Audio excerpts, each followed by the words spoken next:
Welcome to episode 18 of the Creative Train podcast. In this episode, I'll be sharing some thoughts and insights based on an interview I heard recently with a professional hockey coach and how skill set is only part of the equation to make a team leader. It's the mindset that makes the true leaders come to the fore. What does it take to start? What does it take to get good? And what does it take to keep it going? All aboard? So, how many hats do you get to wear in a day? You're a mom, a dad, a partner, a chief cook and head bottle washer. It's great to be wanted, but it is tough being all the rage. None of us had a particularly easy time juggling all those things and still find time to be effectively creative. By that, I mean the time to actually see accomplishment in your creative goals. That's what I mean by effectively creative. An artist's mindset kinda has to be 24/7 and not just get switched on when you set about to do your thing. Artists, as I have described before, simply see the world differently. Not better or worse than others, but just differently. When we are truly engaged mentally, then we are on some level always in creator mode. And this can look something like finding potential in the rattiest or dirtiest building materials you find at a yard sale. Or chasing a feather blowing down the street because you have just the place for it in something that you're making. Or staring off into space while humming a melody which has just started taking form in your mind's ear. This is the artist in you engaging with the world and being able to source inspiration from even the most innocuous thing. As I see it, it's our primary job as artists to make the world a more beautiful place, to reach out to our viewers, listeners, consumers, and humbly offer them a part of our truest self in hopes that they might also be able to touch and know that goosebump moment we had when creating something from a thought, from a dream, a vision, a hunch, or just something we found truly inspiring. Melodies can ring in your mind's ear for long after we hear them. They can bring us to tears. They can lull us to sleep. They can charge us up for a workout session or even a sexy session. Can you hear your favorite melody right now? And with food, just imagine your most favoritist thing in the whole wide world to eat. Take a second. You can taste it and smell it, can't you? An artist brought you that moment. But it's not generally the casual creator or the light hobbyist which makes these things. This is in no way at all dismissing their creations, but they will generally not rise to the fore of our memories, showcase anything particularly unique, or inspire us to click the buy button when we see them. Those things are created by those who are truly, madly, deeply dedicated to their art and craft. See what I did there? Aside from an innate level of talent, which some seem to possess, and despite the enjoyment of hobbyists doing their thing, there is an undeniable, noticeable, and often measurable difference in all forms of creative output. And what makes us see such things as better, or more likable, or better tasting, better looking, or more functional? Contrast that with the notion of casting pearls before swine. And the artist may just find themselves in completely the wrong context to display or offer their creations, in which their efforts will be most favorably received. Look back to episode 6 of the Creative Train podcast, where I dealt with this more in depth in reference to what I called the copycat syndrome, which is unfortunately alive and well at art shows and bazaars. An artist showing, cooking, dancing, singing, or displaying their wares in the right context for their particular vibe factor will have hit the proverbial jackpot. And if they are on point and focused to not only display, perform, or interact with their audience or viewers or listeners, it will be a totally golden moment for them and will forever resonate as a high water mark. So it's vibe meets context meets timing. But if the mindset for excellence is not there, none of this will likely ever happen, since the artist in question is not likely motivated to create a body of work. They will not likely seek out performance space. And if these two things haven't happened, then they will surely not be in any place to engage with their, let's use the word customers, on a personal and especially emotional or spiritual level. Vibe, context, timing, and mindset. There is the artist tetralogy or quadrilogy. Tetralogy or Quadrilogy. Great terms to come up with. I had to look up what that meant. It's not a trilogy, it's a 4-part trilogy, which is a quadrilogy, as I think I like the term best. And so here is where we will run this rig back around to the point I made in the intro about hearing a professional hockey coach speaking about the elite mindset that is essential, is required, is needed to truly excel among those around them who may have a similar skill set, but just don't stand out as being special or unique in any way. If you're not a hockey fan, I'll fill you in on a few details about team dynamics before proceeding, because it will not only spare me having to pause later on to define things in the context of the discourse from the pro hockey coach I mentioned earlier. So a professional hockey team consists of 4 lines of players consisting of 23 individual players. These are both offensive and defensive lines, including 2 goalkeepers, or goalies as they are called, who play one at a time on a game-by-game schedule.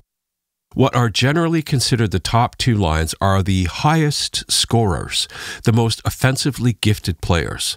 The bottom 2 of 4 lines are generally the lesser skilled players, who may be the ones assumed to engage in fighting, more heavy body checking, and are generally seen as less offensively gifted. So we have the top 2 and the bottom 2 lines. Shall we proceed? All of these players were signed to their particular teams out of either provincial, state, college, or European leagues, and they are there, not by default, but after spending their entire lifetime to that point, honing their skills and working incredibly hard to get noticed and scouted to be there. So all of these folks have what could be called elite level talent to be part of that 23-person roster out of hundreds of thousands of players around the world. But still, there are those top and bottom lines to remember. Bringing this back to the artistic conversation, I'll paraphrase the coach I mentioned, where he said all of the players have demonstrated a similar skill set. But there are a few undeniably gifted players who have always stood out. It's their skills which brought them to this level. But the differentiating factor now becomes the mindset. How constant are they with their practice, their diet, their routines, and their regimen, and how detail-oriented they are? This is what can make a 3rd or 4th line player a leader on the ice and in the locker room, even if he only scores 3 or 4 goals a year. It becomes about the mental size of the player having the biggest impact. How does anyone come to lead anything? There are those who assume leadership if nobody else steps up. There are also those who lead by example and don't ever have to say, "Look at me," to impact those around them. In a hockey context, this might be that third or fourth line guy going toe-to-toe with another team's top line and challenging them physically, intellectually, and creatively, as that player has spent the time researching those opponents outside of the team practice and meetings. They have learned their opponent's tendencies, know their strengths, their weaknesses, and goes to battle with them with full confidence, despite them not being considered a top-line player. And this ties really well into the artist mindset, and that we are constantly exposed to amazing creations when we look up art, artists, or other creators online. And I know you've been there. Maybe you've had one of those, "Why do I bother?" moments. Or moments when you tell yourself to just trash all your materials. You'll never make it. How do I know this? Every creative person has been there at some point. And when we apply that measuring stick of comparison of ourselves to those of someone who we admire, or maybe have just discovered ourselves, it's harsh. I've been there, and I'll likely be there again. What not only keeps us buoyant in these times, but can also be fuel to the fire or momentum to our creative engines, is the mindset we choose to maintain on a daily basis regarding the value of creativity in our lives. Not just judging and comparing ourselves against someone else's works, but it's your attitude towards what you do, how you do it, and the value of potentially excelling at it as a professional or even an accomplished hobbyist. That is the mindset factor. How seriously do you take yourself and the potential of your creative contributions to the world? And before someone listening to this starts to thinking me unfair for placing this burden of self-analysis on every hobbyist out there, no, pump the brakes. This is for those who are desiring to achieve that elite mindset which will propel them far beyond the hobbyist level with confidence into the professional level. This is a distinction. And I believe that distinction is important. Some people are totally happy to be casually creative, to have a hobby to play at on a Sunday afternoon. And there are also those creators who are burning with the desire to do much more with their skills. Not every creative person actually wants to excel beyond where they are. I know several musicians who still don't seem to have evolved technically or creatively in the 30+ years that I've known them. They are happy where they're at, and God bless them for finding their happy place. So, how does the artist stay continually engaged, inspired, and increase their skills and abilities? It's by doing the thing, as I like to say. I read a quote from Philip Glass, a famous modern piano composer, who, I will paraphrase, said, "It's simple. You practice, and then you get better." I started playing music when I was about 10 years old, and by the time I was 15, I was playing in bands in many different kinds of venues with folks in college and university, 10, 15, 20, 30 years older than me. And this ability was gained by my 100% determination to do so. Once I had my first exposure to live music and playing in a band, I knew there was nothing else I wanted to do. My focus and goals have changed since then, and I'm still involved in music every single day, just not strictly in performance. Surround yourself with people who are more accomplished than you at what you want to do. Don't diminish yourself in their presence, but interact with them as peers. Talk shop, as they say, but don't draw attention to yourself. Don't drop names. I dealt with that in another previous episode. Try to emulate those traits and behaviors in those who you admire. Even if you've never had a chance to meet them in person, look them up online, and without trying to become them, study them. Learn from their silent examples using things like watching their body language and how they choose to describe their works and accomplishments. The most accomplished and amazing creators you know are also the most humble humans. Makes me remember like when we first got high-speed internet in this rural area where I live. It was a huge thing for me to be able to stream a YouTube video. And I was like, wow! The two things I first looked up were live performances of Michael Hedges and Pat Metheny, who are two guitar players who hugely influenced my evolution in becoming as a guitar player. And I saw interviews with them, and they were the most humble and simple guys. And Pat Metheny, if you don't know the name, look him up, is incredible what he's done. He's never had a dull moment in, since the 80s, early 80s when I first heard of him. And he was the most humble guy, and the same with Michael Hedges. And it goes to show that arrogance is not only the surest way to lose sight of who and what you are, but also to repel those who might otherwise be drawn to the things you create. So remember that 4-part formula. It's vibe, context, timing, and mindset. Your mindset is the only thing out of those 4 which you have constant and 100% control of during your day. Your art will always be reflective of who you are. That will change and evolve over time, as it should. Your context will change all the time. You're at home, you're at work, you're commuting, you're at school, blah, blah, blah. The timing factor is partly context-based, in which you have to be ready and willing to not only ground any of your sudden creative inspirations with a doodle or a voice recorder, but it is learned and should become habit.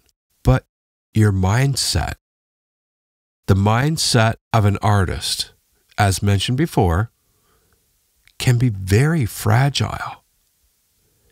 And this is not to say that we are mentally weak, but just as professional athletes can go into a slump and seemingly forget how to score or defend, the artist's well of inspiration can run dry if we are always seeking outside confirmation and positioning ourselves relative to those around us, or blaming our life to date for not being able to find or make the time for creativity. All these things do is weigh us down and make our minds more and more leaden and coarse with regret, resentment, and anxiety. But remember, we are artists and creators here, and our collective job is to bring beauty into this world straight from your imagination, from your heart, from your mind, and your soul. So if you keep focused on creating expressions of you, seeking out places and means to share your creations, learn how the always fleeting moments of inspiration and information are going on around you, and keep your mindset focused and directed towards just maintaining a level of consistency and momentum with these things, then you will have achieved that elite mindset necessary for success Whatever that means to you, you will know it. There's your pep talk. Now go get to work. Yeah, I was a little hesitant, I should say, about releasing this episode. I had to listen back a couple times to make sure. Because when you start using the word elite, it can conjure a lot of notions in people's minds. Things like, who do you think you are? Or that we're positioning ourselves somehow above or positioning others below us. But it's not that. It means the best mindset for what you want to accomplish.